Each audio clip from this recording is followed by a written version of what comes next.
সি ক'লে যে তই এটা কাম কৰ, তই লুকাই দে, লুকোৱাৰ পিছত হেৰি যি হয় হ'ব, মই তোক 2-3 দিনত মই অলপমান ভিডিঅ'টো মই তোক দেখাব লাগিব মানুহক যে তই নাইকিয়া হৈ গৈছ, সেইখিনি মই এক্টিভিটি কৰা হোৱাৰ পিছত মই পইচাটো গোট খুৱাম, তাৰপিছত তোক মই দি দিম, তো সেইটোৰ পৰা তই পেড লৈ পেলাই তই দি দিবি, আৰু মানুহক এবাৰ পইচা দিয়াৰ পিছত মানুহে কোনো একো প্ৰব্লেম নকৰে।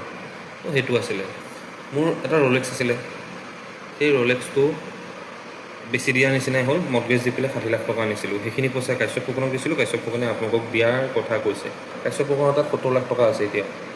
সেই 70 লাখ টকাটো কি কৰিলে আপোনালোকে হিচাপ আছে, মোৰ যি আছে আপোনালোকে চাই ল'ব। মোৰ মাৰ একাউণ্ট চাব, হেৰি একাউণ্ট চাব, মোৰ মাৰ একাউণ্ট চাব, তাৰপিছত মোৰ একাউণ্ট চাব, মোৰ দেউতাৰ একাউণ্টে নাইকিয়া, দেউতাৰ পেন কাৰ্ডে নাই। 3 নম্বৰ হৈ গ'ল কাশ্যপৰ একাউণ্ট চাব, কাশ্যপৰ একাউণ্টটো আপোনালোকে কোনেও চোৱা নাইকিয়া। ইমান মিছলীয়া 70 লাখ টকা যদি আৰক্ষী তদন্ত প্ৰমাণ পাবই, ৰাইজৰ বেংকৰ ষ্টেটমেণ্ট চাই ল'ব পাৰিব, গোটেই কথাবিলাক চাই ল'ব পাৰিব। 70 লাখ টকাটো যদি মোৰ হাতত আছে, মই চব পইচা মোৰ বাতি ল'ম, প্ৰথম কথা।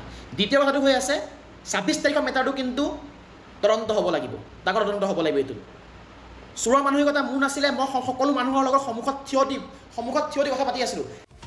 এটা কমপ্লিটলি এটা ডিফাৰেঞ্চ পাইছোঁ। ডিফাৰেঞ্চ কি যে সি এতিয়া অনিৰ্বাণ দেউৰীয়ে কাশ্যপ ফুকনক ব্লেম দিয়ে, কাশ্যপ ফুকনে অনিৰ্বাণ দেউৰীক ব্লেম দি আছে, ঠিক আছে। আৰু মানুহখিনি আমি ডিজিটেল মিডিয়াৰ মাজত সোমাই পৰিছোঁ।